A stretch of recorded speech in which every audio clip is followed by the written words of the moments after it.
rate jamais, bienvenue à Tel Aviv, en Israël.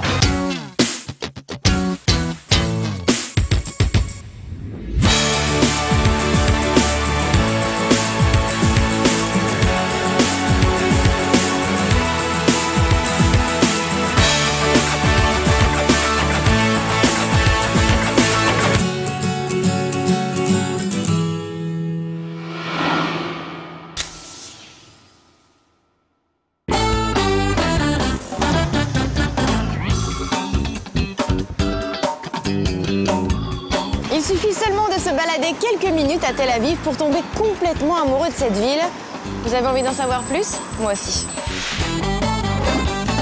Tel Aviv est située à 1 heure de route de Jérusalem, la capitale d'Israël.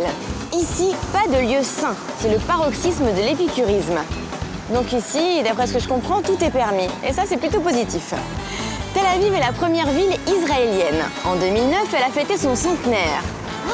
Elle est plutôt pas mal pour son âge, vous trouvez pas? Tel Aviv est l'une des destinations privilégiées de la communauté gay. Elle a d'ailleurs été décrétée la ville la plus gaie du monde. Ça, je ne le savais pas. Tel Aviv a été bâtie sur les bords de la mer Méditerranée et compte pas moins de 13 plages, une promenade splendide et des jeunes plus beaux les uns que les autres qui bronzent sur la plage. Pas mal. En 2003, Tel Aviv a été inscrite au patrimoine mondial de l'UNESCO, notamment grâce à son style architectural Bauhaus. Tel Aviv est la capitale culturelle d'Israël.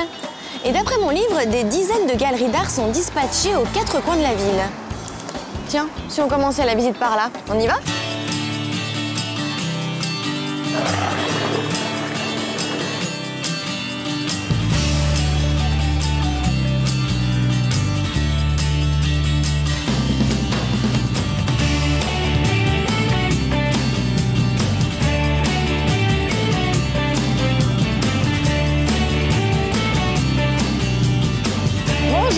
Bonjour Karine. Bonjour Dom. Bienvenue. Merci beaucoup. Comment ça se passe? Ça va, c'est... Le temps est magnifique comme toujours. Ah, ça j'en doute pas, mais en tout cas c'est très vivant, très péchu. C'est une ville très dynamique. Alors je vous explique qui est Dov. Vous êtes entre autres journaliste, vous êtes pointu au niveau culturel ici. Vous habitez ici depuis combien de temps? Oh, ça fait 30 ans que j'habite. 30 ans? Ouais, Et avant vous étiez...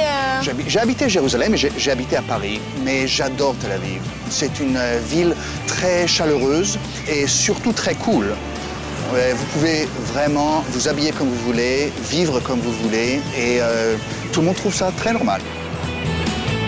Pourquoi m'avoir accueilli ici et pas ailleurs?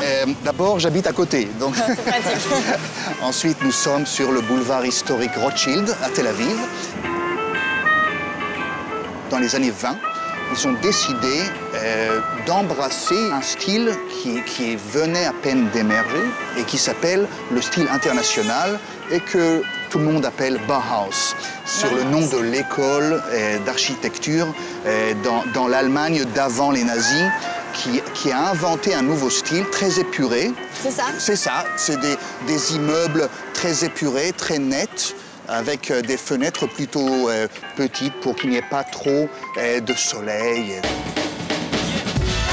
Culturellement parlant, comment vous pourriez décrire Tel Aviv? Je pense que c'est une ville qui se construit sur des bases historiques culturelles très très fortes. Puisque d'abord, l'Orchestre Philharmonique israélien, réputé dans le monde entier, a son siège ici. Le théâtre est très, très important à Tel Aviv. Et les galeries d'art sont particulièrement recherchées. Donc, c'est vraiment un dynamisme culturel très important. Il y a toujours des festivals, il y a toujours des événements culturels internationaux.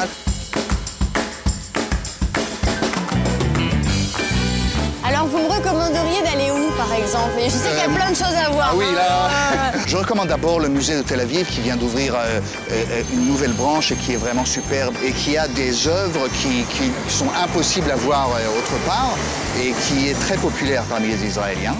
Mais il y a aussi beaucoup de galeries d'art. Je ne sais pas, vous aimez? Oui, bien sûr. Alors, à mon sens, il faudrait vraiment visiter ce que l'on appelle la Ville Blanche, qui est l'intérieur, ici à droite. Et vous allez voir des galeries d'art magnifiques, la galerie Schluch, par exemple, ou la galerie municipale. Je vous le recommande. D'accord, ben merci beaucoup, Dov. À Bonne bientôt. continuation, à bientôt. Merci Au revoir, beaucoup, Karine. Dov.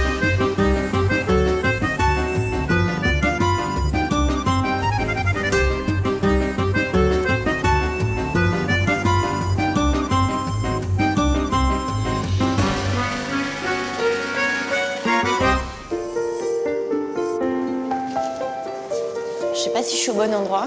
Bonjour, excusez-moi, est-ce que je suis dans la galerie Schlouch? Oui, je suis Nira et je suis la propriétaire de la galerie. C'est vrai? Oui. Oh, enchantée, Karine. Nira, enchantée de faire votre connaissance. Ah, bah, ça me fait plaisir de vous rencontrer. Est-ce que vous pouvez m'expliquer comment vous est venue l'idée de créer la galerie?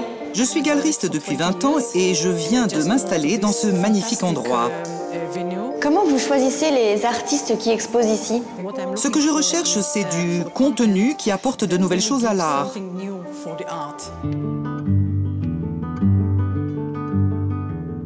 Nous exposons en ce moment un artiste israélien, Uri Gershuni, qui est un des artistes les plus intéressants actuellement dans le monde de la photographie en Israël. Il a réalisé un projet vraiment unique, un parcours historique de Lacock à Talbot. Talbot est l'inventeur de la photographie. Il a donc conçu ce voyage comme le dialogue entre un artiste contemporain d'aujourd'hui avec le passé. Il a tenu spécialement à ce que ce projet ait lieu dans cet endroit, car cet immeuble est un immeuble historique datant de 1925. Est-ce que vous avez une photo que vous voulez plus particulièrement nous montrer, que vous aimez? Il y a une photo spéciale qui, je pense, est le commencement de tout ce périple. Cette photo montre la fenêtre de la maison de Talbot. Cette photo est une des images les plus importantes de Talbot. Il y a beaucoup de lumière sur cette table. Tout est... Comme un fantôme? Oui, comme s'il avait été là et qu'il avait disparu. C'est donc seulement l'esprit de Talbot que nous avons ici. On ressent l'esprit, oui. Moi aussi. Vous voyez ça aussi? Alors c'est fantastique. C'est la raison pour laquelle j'aime tellement son travail. Je pense que c'est le cas partout maintenant que vous m'avez expliqué. Bon bah, merci beaucoup.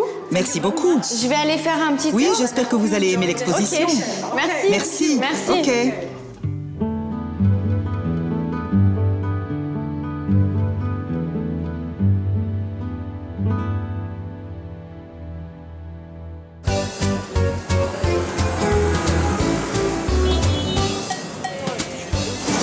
C'est qu'il y a énormément de fruits un petit peu partout, donc je vais en profiter pour prendre du jus de fruits frais. C'est rare de voir ça à Paris, donc ça a l'air vraiment très bon. Excusez-moi, vous parlez français? Oui, bonjour. Bonjour, Karine, enchantée. Julie, bonjour. Bonjour. Ah, c'est génial, vous allez pouvoir m'aider à commander alors? Avec plaisir. Je sais pas trop, il y a une spécialité ou... En plus, on vient de voir qu'il y a des mangues qui sont déjà arrivées, donc un petit peu de mangue, et papaye, passion. En fait, c'est toute l'année comme ça? Alors c'est toute l'année, oui, mais vu que les fruits sont locaux, on sent vraiment les saisons. Alors on vient de s'étonner que les mangues sont enfin arrivées. Vous m'aidez à commander? Même pour le Pardon? Ah, vous aussi? C'est génial, il n'y a que des Français partout. Alors moi, je veux bien mangue, passion, mangue, passion, orange. C'est pas mal. Mangue, passion, orange. Peut-être quelque chose un peu de consistant en banane. Mangue, passion, orange, banane. Un tout petit peu de banane alors. Ça marche. Et vous alors? C'est des légumes, je crois. Des légumes? Un peu vert, histoire de faire bon pour la santé. Vous venez souvent ici? Bah, moi, quasiment tous les jours, je passe. Le jus d'orange, c'est un bonheur. Un grand verre. Alors, sans eau ou sucre à rajouter. J'allais vous le dire, en fait, vous venez de France? Ouais. D'accord, moi j'en ai un petit peu assez des jus d'orange avec de l'eau, du sucre, ça, une pauvre orange et on le paye très cher, ça m'énerve. Mais là, ça sent le fruit frais, c'est un bonheur. On va récupérer le jus là-bas. Voilà. Ok. Alors là, je crois qu'on peut vraiment tout choisir. Tout est frais, que ce soit légumes ou fruits. C'est à volonté. Yeah. Karine, merci.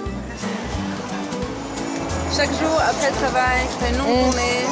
Tu viens ici. Et dès le matin, non? Ouais, sur le chemin du travail. Moi, je passe tous les matins là devant pour l'amener à la crèche. Aujourd'hui, j'ai quitté le travail un peu plus tôt. Je prends mon jus de fruits, je vais sur la plage. Alors en Israël, on dit lechaim. Lechaim. À votre santé. Lechaim. Santé. Lechaim à vous. Ouais, je suis ravie de vous avoir rencontré. Merci, au revoir et merci. Hein. Bye bye.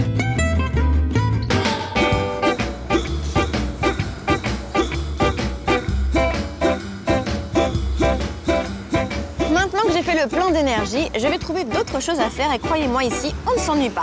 P comme port de Jaffa.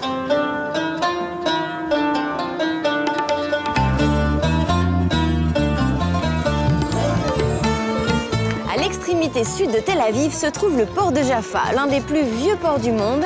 Et pendant plusieurs centaines d'années, Jaffa fut considérée comme une porte sur l'Orient. La ville a séduit de nombreux souverains, dont Napoléon, qui conquit la ville. Aujourd'hui, le port sert encore de pêche, bien qu'il soit devenu avant tout un pôle touristique, truffé de galeries d'art, de boutiques de design, de restaurants gastronomiques et de cafés branchés. Derrière le port est niché le vieux Jaffa, qui offre un point de vue époustouflant sur Tel Aviv. Ah, on y retrouve aussi le pont des vœux, ça m'intéresse ça. La légende dit que si on fait un vœu avec une main posée sur son signe du zodiaque, en regardant vers la mer, il y a des chances qu'il se réalise. Ah, à ne pas manquer non plus, le marché aux puces. Je crois que je vais y aller faire un tour.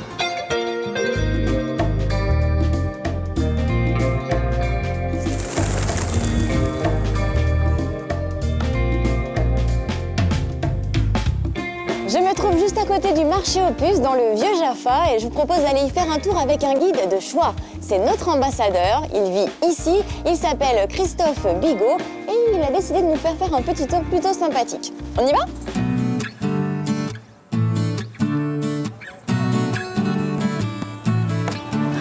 Bonjour Karine. Bonjour monsieur l'ambassadeur. Est-ce que je peux vous appeler Christophe? Oui, ça sera plus sympa. Ça marche aussi? Absolument, ça sera plus sympa. Mais je suis ravie de vous rencontrer. Moi aussi. Et je suis très étonnée d'aller visiter l'endroit où l'on va avec vous, parce que normalement je m'attendais à visiter des endroits plus officiels. Vous savez, moi j'habite Jaffa, c'est mon quartier.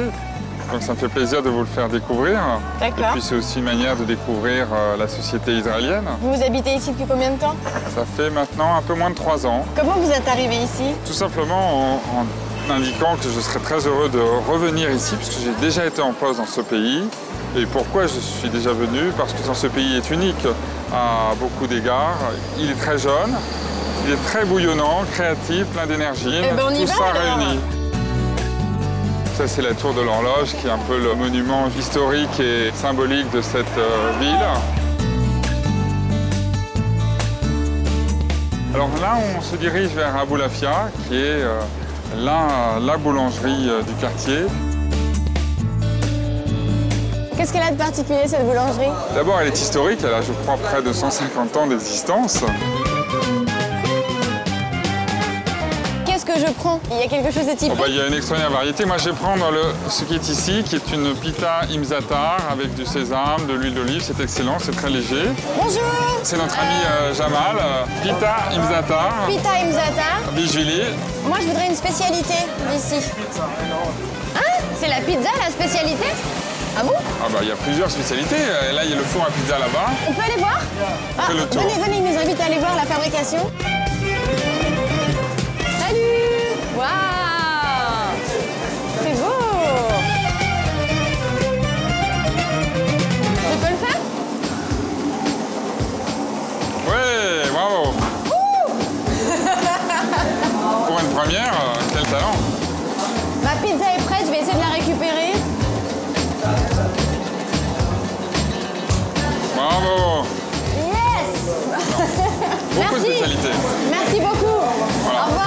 Alors c'est une pizza revisitée, hein. C'est une pita, c'est ça? Oui, absolument. Avec du fromage et des olives, donc en Israël, à Tel Aviv. On va se promener dans le cœur du quartier aux puces. On va traverser, c'est juste en face.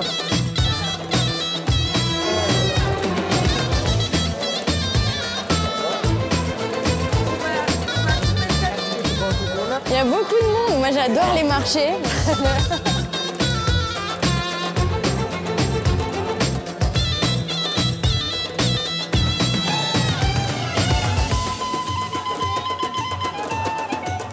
C'est un mix, on trouve à la fois ce qui est plutôt païen, je dirais, faire un cheval et la main. Regardez, l'Occident et l'Orient réunis. Voilà. Faire à cheval et la main de Fatma. Jaffa, c'est un peu un quartier français. Ah bon? Oui, il y avait un hôpital français, qui est une immense bâtisse. Il y a une école qui existe toujours, le Collège des Frères, qui est un collège donc franco-israélien, où on trouve à la fois des Israéliens arabes, des Israéliens russes, des Israéliens d'origine française. Et puis c'est là où il y a la résidence de France. Et il y a beaucoup de rues qui portent des noms français. Il y a la rue Balzac, la rue Pierre-Mendès France, la rue Toulouse. C'est juste là-bas, de l'autre côté de la rue, qu'on va trouver le docteur Shakshuka, qui est le lieu emblématique du quartier, avec on peut manger des petites omelettes avec de la tomate, qui est un repas fétiche des Israéliens. Le vendredi matin, ils accourent tous pour manger leur shakshuka. On va aller vers la galerie qui s'appelle Vintage. On trouve de tout, surtout des meubles des années 50, 60. Ah, bonjour. Bonjour. Karine. Avis, enchanté. Donc vous travaillez là? Oui, c'est ma boutique. Ah, c'est cool. Est-ce que vous pouvez nous expliquer comment vous choisissez les objets qu'il y a ici? Alors nous cherchons tout le temps des vieilles choses, des objets spéciaux. Nous allons partout, dans les marchés, dans les maisons des gens. Nous publions des annonces dans les journaux. Et nous sommes donc toujours à la recherche de nouveaux objets pour la boutique. Nous achetons des meubles aussi bien des années 20 que des années 80, du design Bauhaus et de l'art déco. Oui, et j'aime beaucoup ce design, c'est ce que je recherche tout le temps, partout. Il y a plein de magasins ici. Pourquoi venir dans celui-ci? Qu'est-ce qu'il y a de plus? Nous prenons soin de chaque objet comme si c'était des bijoux. Nous les prenons et nous les restaurons minutieusement à la main. On travaille avec de vieux menuisiers, des peintres spécialisés. On les remet à neuf. Cette table si spéciale est de confection israélienne, des années 50. C'est une très jolie table qui, avec sa finition, nous rappelle le Bauhaus. Si vous deviez prendre quelque chose, vous partiriez avec quoi?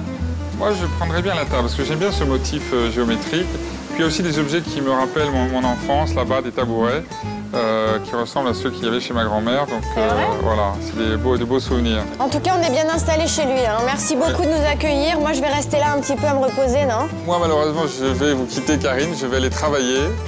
Un ambassadeur, ça travaille. Mais oui, merci beaucoup de nous avoir consacré tout ce temps, de nous avoir accueillis si généreusement. De rien, c'était un moment très agréable de retrouver ainsi le quartier au plus de Jaffa.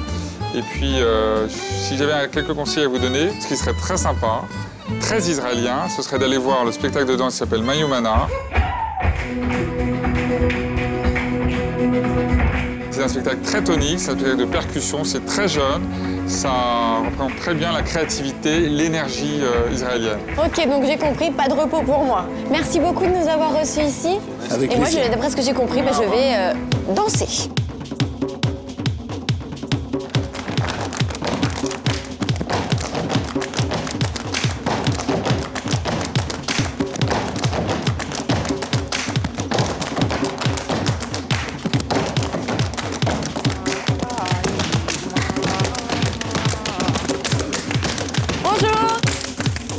Désolée de vous déranger.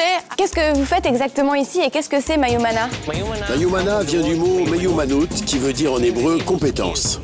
Nous engageons différentes personnes avec des talents différents. Nous les mettons sur scène et nous créons un spectacle qui engage du rythme, beaucoup de danse, de la musique, du théâtre, de l'humour. Beaucoup de gadgets, de la technologie, des écrans vidéo. Nous avons un groupe en Israël et un autre en Europe et nous tournons dans le monde entier. Vous pouvez me montrer quelque chose? D'accord. Bon, Talia, on commence? D'abord, je vous montre. Ok. Bye. Donc, on finit avec un claque. Ok. Et Encore une fois. oui, C'est trop bien. C'est juste le début, hein. C'est un instrument appelé cajon. Vous allez en jouer maintenant avec Almog.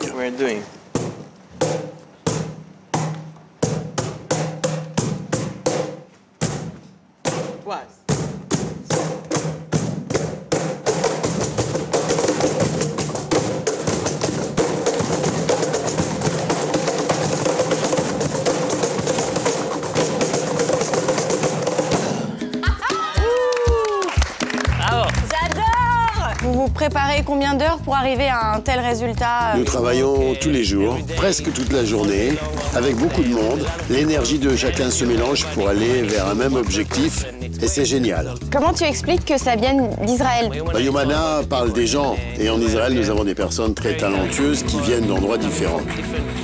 Et puis, dans ce groupe, tout le monde n'est pas danseur. Certains sont danseurs, d'autres sont percussionnistes, D'autres sont acteurs. Nous ne faisons qu'assembler tous ces talents ensemble. C'est comme en Israël, un mélange de personnes différentes sur une scène. On apporte des idées différentes, des talents différents, dans un même spectacle. Moi, je les trouve vraiment géniaux. J'aurais envie de faire partie du groupe. Je sais pas comment faut faire. Faut passer un casting, peut-être. Nous recherchons sans cesse de nouvelles personnes. Puis nous faisons des auditions dans le monde entier. Où que nous allions, en Amérique du Sud ou en Europe, nous faisons des auditions. C'est pourquoi nous comptons des gens du monde entier. Et je sais pas ce qu'ils me préparent, mais ça a l'air un peu bizarre. En tout cas, ils sont très sympathiques et j'adore vraiment ce qu'ils font. Donc là, on va faire quelque chose dans le cube. Qu'est-ce que vous faites? Nous allons faire quelques rythmes à l'intérieur du cube et tout le monde va le reprendre ensemble avec vous. Waouh!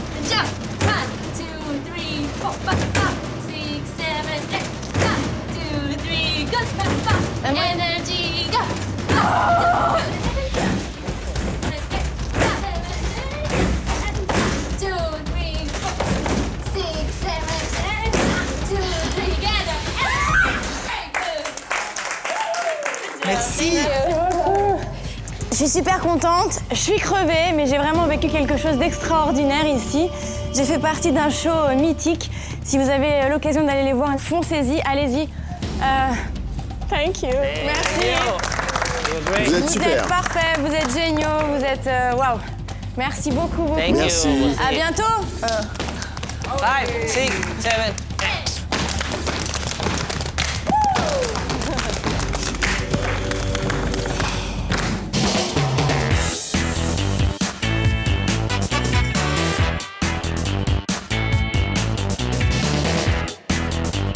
Étant donné l'effervescence qu'il règne ici la journée, vous pensiez peut-être qu'une fois la nuit tombée, les habitants allaient tranquillement se coucher. Eh bien non, détrompez-vous, le soir c'est encore pire, c'est la fête qui règne ici. Écoutez, il y a de la musique partout. Et d'ailleurs, je vous propose tout de suite de rencontrer le roi de la nuit.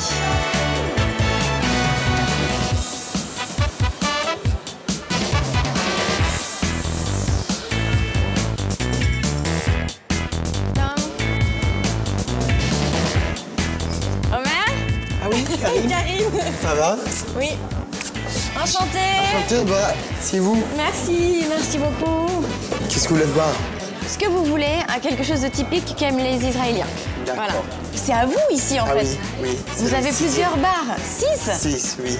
Et comment vous avez fait pour créer cet empire de la nuit en fait? J'ai commencé à l'âge de 14. J'ai fait le PR pour un club de punk. J'étais toujours avec 14 ans? 14 ans. J'étais toujours avec les gens plus grands que moi. J'étais à l'école en même temps. Je travaillais toute la soirée. Et je dormis toute la journée à l'école. C'est pour toi, voilà. Merci beaucoup. C'est israélien, c'est très bien. D'accord. Ça, c'est arak avec et pamplemousse. Ok, super. Merci beaucoup. Rien. Et le chaim, on dit en hébreu. Évidemment. À la vie. À la vie. Ah bah ça c'est bien, ça me plaît. Merci, décidément.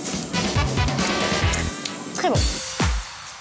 Est-ce que tu peux me parler de l'atmosphère qu'il y a ici à Tel Aviv? Pourquoi c'est si important la nuit? Je crois que c'est la fragilité de la vie. Il y a toujours les sentiments de fragilité que alors la vie... les gens ont vraiment besoin de se lâcher, profiter. Oui, se lâcher vraiment. Ouais. Donc on voit les Israéliens, les gens vraiment, ils boivent plus en plus chacun. Et avec modération. Évidemment, mais la scène est vraiment, il y a l'esprit de la folie. On écoute quel type de musique? Il y a une grande scène de musique électronique. Nous accueillons beaucoup de DJ français, anglais, brésiliens, américains, allemands. Vous envoyez aussi beaucoup des DJ d'ici, ailleurs, oui, en France par exemple? Oui, beaucoup à Paris, à Londres. Qu'est-ce qui différencie Tel Aviv des autres capitales de la nuit? La scène nocturnale, c'est plus longue. Parce qu'ici, les bars commencent vers 10h et les clubs commencent à 1h. Et c'est continu jusqu'à le matin. C'est une ville 24/7. Ça ne s'arrête jamais, c'est ça? Ça ne s'arrête jamais. C'est la seule ville que tu peux te réveiller à 4h le matin et trouver un bar ou un club pour danser. Pourquoi Tel Aviv est devenue la capitale gay dans le monde? Dans tous les pays en Europe, si c'est Londres, c'est Paris, même si c'est New York, il y a un ghetto de communauté gay. Oui. Il y a un arrondissement qui est gay, il y a des bars. Oui, pour il y a que pas, des gays. Paris n'est pas gay, c'est le Marais par exemple. Ou Il y a des bars et tu vois, dans les scènes du soir, il y a une scène pour les gays. À Tel Aviv, c'est vraiment un mélange. C'est un mélange, c'est Donc génial. moi, je peux venir. Tout le monde. En chaque place, il y a les hétéros, il y a les gays, il y a toujours un mix. Ce qui est intéressant et ce que j'ai remarqué, je ne sais pas si vous l'avez remarqué aussi, c'est que en fait personne ne juge personne et personne ne regarde personne. On peut s'habiller comme on veut, on peut être comme on est et on est respecté. C'est une ville de liberté vraiment, oui. Tu vas dans le boulevard Rothschild qui est le plus grand boulevard et les gens gays qui marchent comme ça et qui embrassent l'un l'autre. C'est vraiment... Moi, je me sens à Tel Aviv que c'est le paradis pour les gays. C'est magique. Oui. Bon, bah merci beaucoup. Je peux prendre mon verre? Ah oui, évidemment. Je sors, les amis. Allez. Wouh. Merci. Ciao, ciao.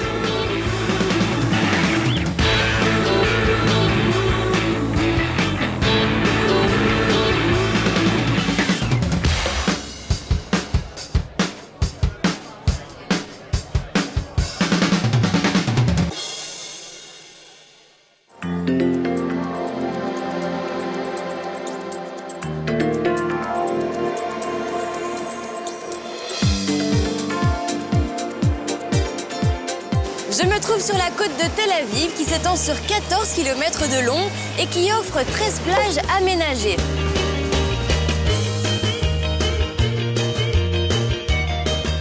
Alors ici, les Israéliens et les touristes en profitent pour se détendre et se reposer au bord de la mer et aussi pour jouer au matkot. Ici, c'est le sport national, ce sont des raquettes.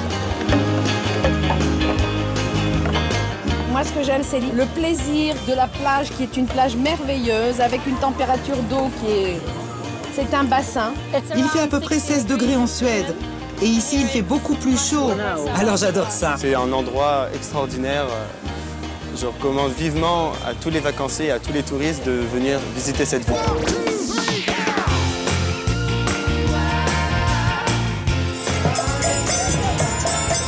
Vous pouvez aussi vous balader le long de la promenade qui offre de nombreuses infrastructures sportives telles qu'un terrain de volley-ball ou encore une piscine. Mais le mieux, c'est de se promener à vélo.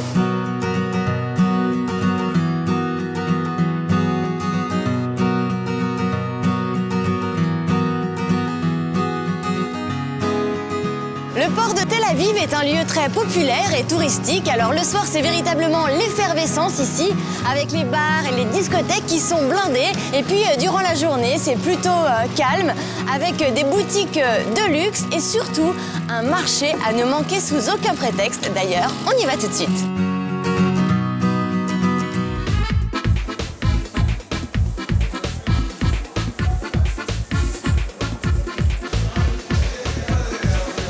Je viens rencontrer Michal, qui est l'instigatrice de cet endroit. C'est elle qui l'a créé.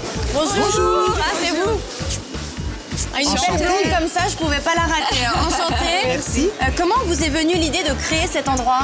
Chaque fois que je rentre de France, d'Europe ou des États-Unis, je suis extrêmement jalouse des marchés de terroir. Quels que soient les endroits où j'ai pu aller dans le monde, je me suis toujours rendue dans les marchés de terroir et je pleurais parce qu'en Israël, il y a des produits merveilleux. Des fruits incroyables, des légumes, du fromage de chèvre, du pain, de la viande, tout. Mais on ne peut aller que dans les supermarchés parce qu'il n'y a pas... Il n'y avait pas d'endroit comme ça? Non, pas du tout.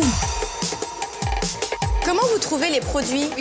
Nous voyageons dans tout le pays et nous cherchons les petits producteurs, ceux qui cultivent des produits intéressants. Quel est le produit le plus intéressant à me faire goûter ou ce que recherchent le plus les gens ici? Ok, alors, c'est maintenant le printemps. Tous les pois sont magnifiques à cette période. Et les petits pois, nous avons donc 4 types de haricots. Ça, je connais. Ça, je connais. Ça, je connais pas. Alors, en hébreu, cela s'appelle bamia. Et on les cuisine avec des tomates ou alors on les fait juste griller. Il y a quelque chose de curieux à l'intérieur, comme une espèce de salive, mais c'est fabuleux. J'adore ça. On peut aussi le manger frais. La saison est très courte et tout ici est local et de saison. Vous n'avez pas les mêmes produits toute l'année, ça vient vraiment selon ce que font les fermiers, etc. Exactement, exactement. Nous avons presque 11 sortes de tomates. Mais j'ai jamais vu autant de tomates. En fait, la tomate cerise est une invention israélienne, le saviez-vous? Non, je savais pas. Oui, c'est une invention israélienne. Et nous avons des variétés de tomates cerises tout à fait extraordinaires. Allez-y. This is one of my favorites. C'est l'une de mes échoppes préférées. Ils font pousser des carottes et des pommes de terre près de Tel Aviv. Et il y a une variété incroyable de carottes. Des carottes rouges, des carottes jaunes, des vraies carottes. La vraie carotte est violette à la base. Incroyable. Et le goût est différent? Elles ont des goûts tout à fait différents dans leur texture. Et elles sont denses et elles sont vraiment très belles. Et il y a aussi beaucoup de sortes de pommes de terre. Regardez la couleur des pommes de terre, c'est violet. C'est juste incroyable. On les appelle vitolettes et les enfants les adorent. Et cette sorte s'appelle Bluebell. On en fait des galettes à la pomme de terre. C'est vraiment délicieux. Cet endroit est un musée par sa qualité et sa variété. Alors, si vous alliez vous promener dans le marché et discuter avec les propriétaires des échoppes. Ok, je vais faire ça. Merci beaucoup de m'avoir accueilli, d'avoir pris le temps. Et c'est une très très belle création, une très bonne idée. Allez, on y va.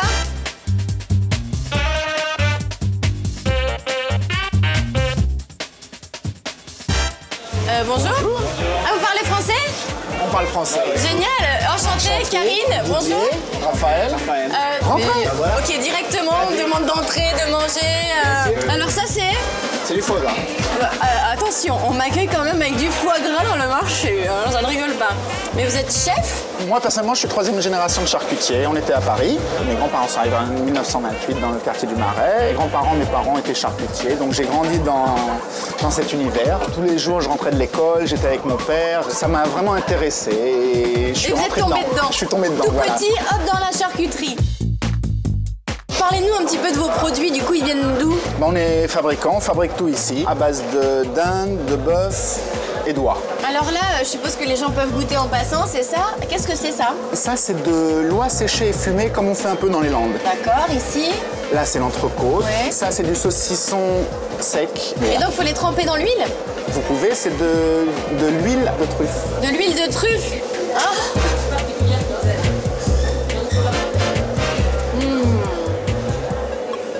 Je prends tout le plateau. Que du bonheur. Oh, merci. Vous êtes les bienvenus quand vous voulez. Hein. Au revoir. Fromage. Des pâtes fraîches, mais alors de toutes sortes. C'est... Wow. Alors là, des olives, il y en a plein. Hein. Il y en a dans tous les sens. Bonjour. Bonjour. Tout ce type d'olives là. Celle-là, qu'est-ce qu'elles ont de particulier, celle-là? Elles sont faites avec du vin, du romarin et du thym. Il y a des baguettes? Il y a des baguettes? C'est vous qui les faites ici? Non, pas ici. On les achète dans une boulangerie. D'accord. Mais vous vendez du hareng, c'est ça? C'est un hareng différent de ce que vous avez en France. C'est fait avec beaucoup de sel. J'aime beaucoup. On appelle ça la recette juive. C'est une demi-baguette. On étale du beurre des deux côtés, du piment frais coupé très fin. Vous en mettez un petit peu partout. Ensuite, la prochaine étape, c'est quoi? Trouver un bon morceau de hareng. Je le coupe. Je nettoie toutes les arêtes, comme on le fait pour le thon rouge dans les sushis. Ce que l'on ne fait pas habituellement avec le hareng. Un peu d'oignon. Du hareng sans oignon, c'est comme une voiture sans moteur. Et un peu d'oignon de printemps. Allez.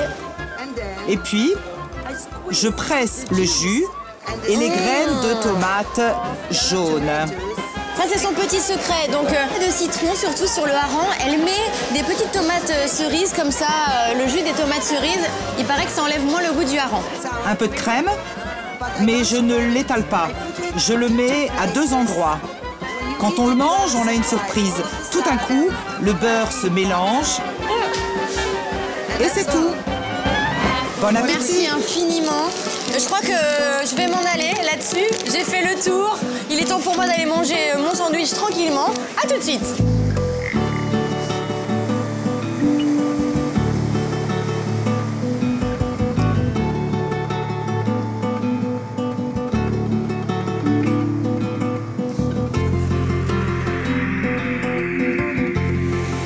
Après le marché et tout ce que je viens de manger, j'aimerais bien me détendre un petit peu. Voyons voir. P comme parc Ayarkon, qui se trouve à quelques pas du port de Tel Aviv et qui s'étend sur 350 hectares. Le parc Ayarkon est l'éponyme du fleuve Ayarkon qui le traverse et sur lequel on peut naviguer à bord d'une barque ou d'un pédalo.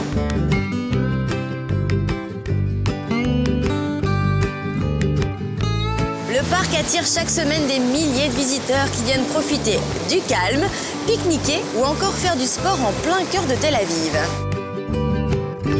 Pour ceux qui voudraient s'éloigner un petit peu de la ville, c'est comme Césarée. À 40 km au nord de Tel Aviv se trouve une ville portuaire pittoresque vieille de 2000 ans. La ville a connu son apogée sous Hérode qui fit construire le port de Césarée du nom d'Auguste César. Hérode a passé 12 ans à construire la ville. Une ville énorme où vivaient 100 000 personnes. Et au centre de tout cela, le palais d'Hérode comporte deux parties. La partie officielle avec les comités et les salons, et l'autre partie où se trouve sa villa privée. Il avait une piscine au centre et comme il était situé sur une péninsule, le palais avait 3 orientations qui donnaient sur la mer.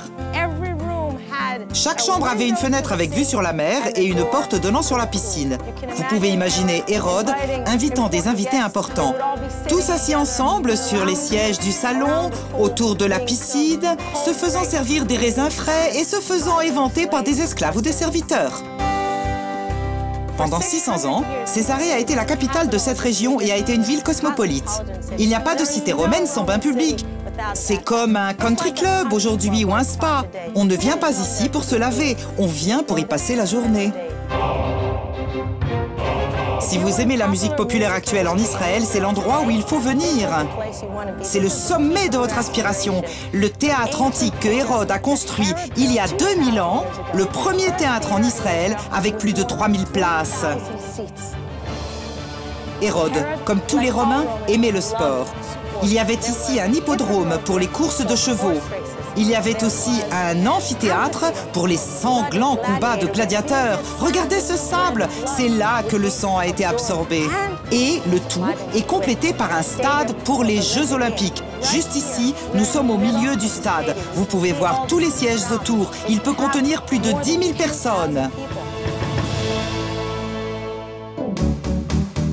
Mais il n'y a pas que des vestiges. Le port combine parfaitement l'ancien et le moderne en offrant un large éventail de restaurants, galeries d'art et une superbe plage.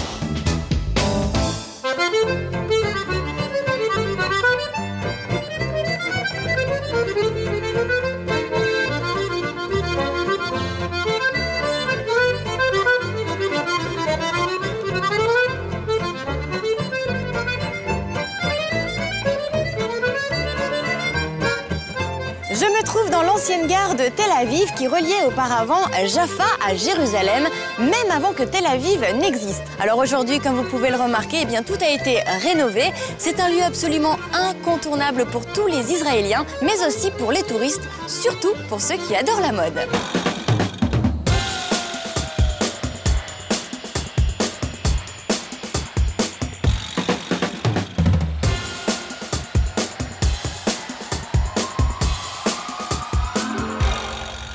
Bonjour.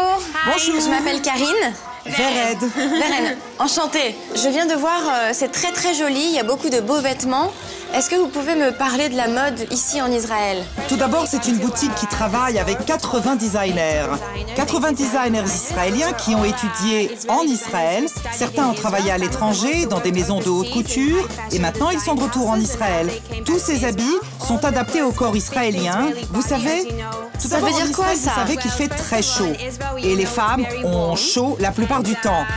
Donc, les habits doivent correspondre à l'atmosphère et au temps, ce qui signifie que la confection doit faire en sorte que l'air circule. Vous voyez comment moi je suis habillée. Ça doit circuler et aussi avoir une ceinture assez haute parce que la plupart des femmes israéliennes sont assez larges ici, pas comme les Françaises qui sont assez fines. On n'est pas toutes minces hein, non plus. Hein. Et quelles sont les couleurs les plus répandues ici, celles que vous préférez? La plupart des femmes israéliennes aiment vraiment le noir. Parce que d'après elles, le noir est amincissant et c'est très beau. Mais quand on vient dans ce magasin, on aime leur montrer davantage de couleurs. En fait, on aime la couleur corail, le bleu est très beau, et maintenant, la mode est de couleur écrue. On essaie donc de les sortir de leurs habitudes et de leur proposer autre chose que du noir. Alors voilà, regardez-moi et est-ce que vous pouvez m'aider à m'habiller Allez, faites ce que vous voulez de moi, allez-y. Okay. D'accord. Je pense pour vous que le bleu serait très bien. Un bleu sombre. Donc nous avons cette robe. Nous avons cette très belle jupe noire. Là, c'est très beau si vous mettez ça ensemble. Comme ça. Alors, je crois que je suis prête. Attention, je vais me changer.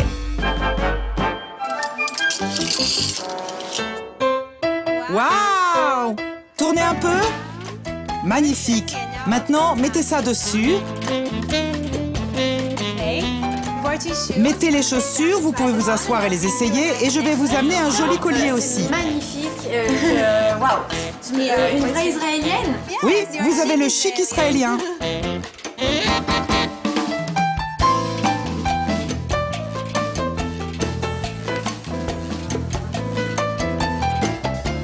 Maintenant, vous êtes prêts pour une belle soirée.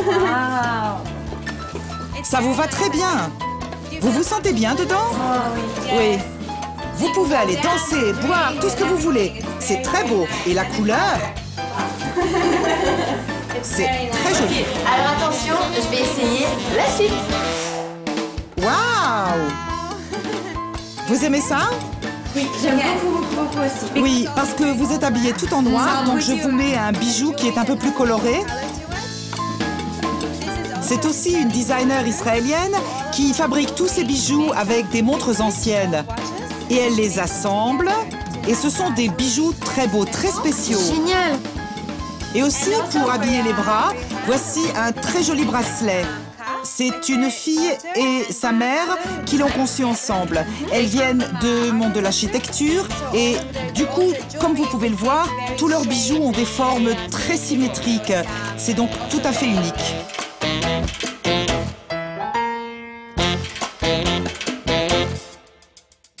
Merci beaucoup. J'ai vraiment adoré, c'était super. Bon, bah, je dois vous rendre tout ça, je suppose. J'aurais bien aimé repartir avec. Merci. Je me change et je m'en vais. Au revoir. Bye. Au revoir.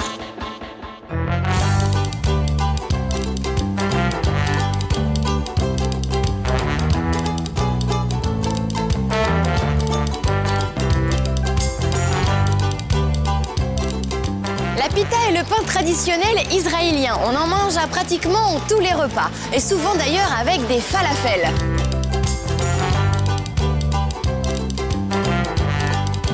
Alors la pita c'est vraiment très populaire, mais le chef Eyal Shani l'a rendu plus que gastronomique. Vous allez comprendre pourquoi tout de suite.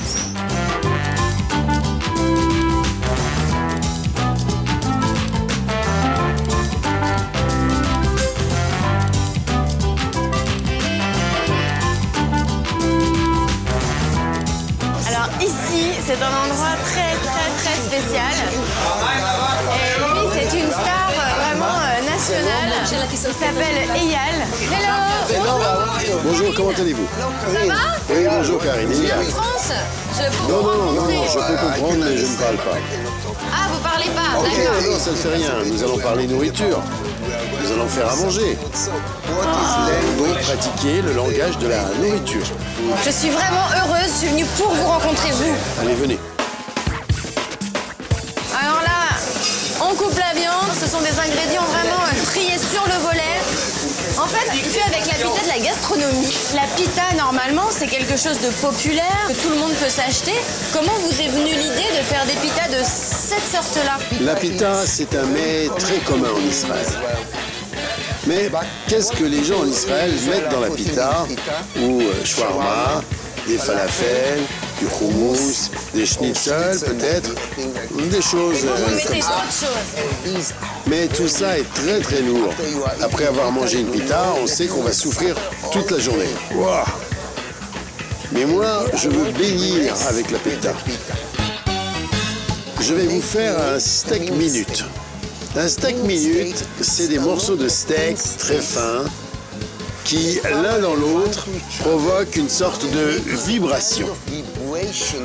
Cette vibration fait bouger l'air à l'intérieur de votre bouche. Et de cette façon, on sent bien mieux le goût de la viande que si c'était... En une pièce. Oui, voilà. On parle, ça a l'air super. Moi, je veux manger. Voilà, les petites tranches dont il parlait, celles qui explosent vos papilles. Ok, super. Dans un premier temps, super. Un côté, et puis l'autre côté. Vous devez faire ça vite, sinon ça va devenir sec. Ouh, ça crépite, ça crépite. Vous voyez, maintenant, du sel. Seulement dans la dernière phase. Ça y est, c'est fait, on ramasse. Ok. Hop là, là. On sent que c'est bon là. Okay. Allez, venez avec moi. Nous prenons la pita.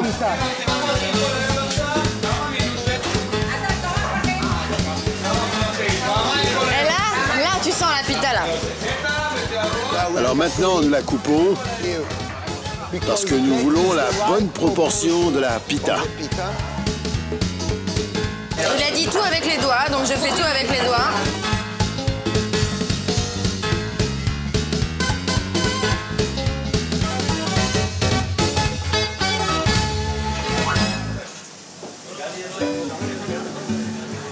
Vous sentez l'atmosphère entre les steaks? On a rencontré vraiment quelqu'un d'exceptionnel, donc maintenant je vais aller digérer un petit peu. Merci beaucoup.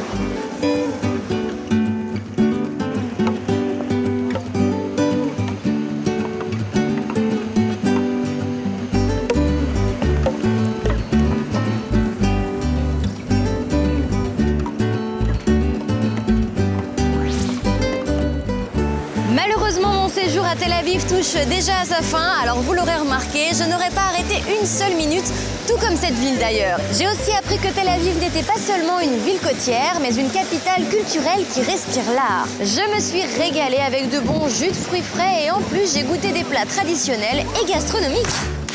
J'ai dansé grâce à la troupe Mayumana et j'ai été bluffée par cette capitale de la fête qui ne dort jamais. Je n'oublierai pas non plus le bon goût des Israéliens pour la mode. Et puis j'ai eu la chance de rencontrer des gens absolument exceptionnels et formidables, avec notamment le chef Ayal Shani ou encore monsieur l'ambassadeur Christophe Bigot, sans oublier tous les Israéliens et les Français que j'ai pu croiser sur mon chemin. Il me reste d'ailleurs un goût d'inachevé et je peux vous dire que je n'oublierai jamais ce séjour et que je reviendrai très prochainement. Bye bye.